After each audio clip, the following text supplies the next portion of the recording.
मुंबईतील रेल्वे दुर्घटनेवरून देशाचं वास्तव दिसून येतं।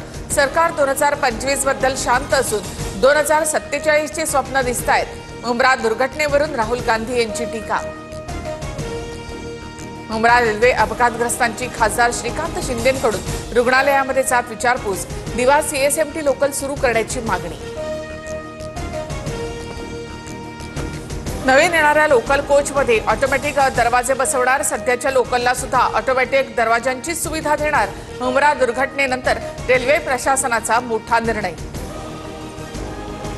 अपघातानंतर प्रवाशांवरच मृत्यूचं खापर फोडून चालणार नाही। लोकलमध्ये स्वयंचलित दरवाजे बसवण्याच्या निर्णयाची वेळेत अंमलबजावणी व्हावी। मुंब्रा दुर्घटनेनंतर शरद पवार यांचं ट्विट। लोकलला दरवाजे लावल्यास लोक गुदमरून मरतील। रेल्वे प्रशासनाच्या स्वयंचलित दरवाजांवरून राज ठाकरे यांचं विधान। रेल्वे मंत्र्यांचा सर्व फोकस फक्त एसी लोकलवर, सुरक्षेवर नाही। मुंब्र्यातील दुर्घटनेनंतर आदित्य ठाकरे यांची टीका। वसंतदादा शुगर इन्स्टिट्यूटच्या कार्यक्रमात अजित पवारांनी आसन व्यवस्था बदलली। शरद पवारांच्या शेजारी खुर्चीवर अजितदादांनी सहकार मंत्र्यांच्या नावाचं स्टिकर चिकटवला।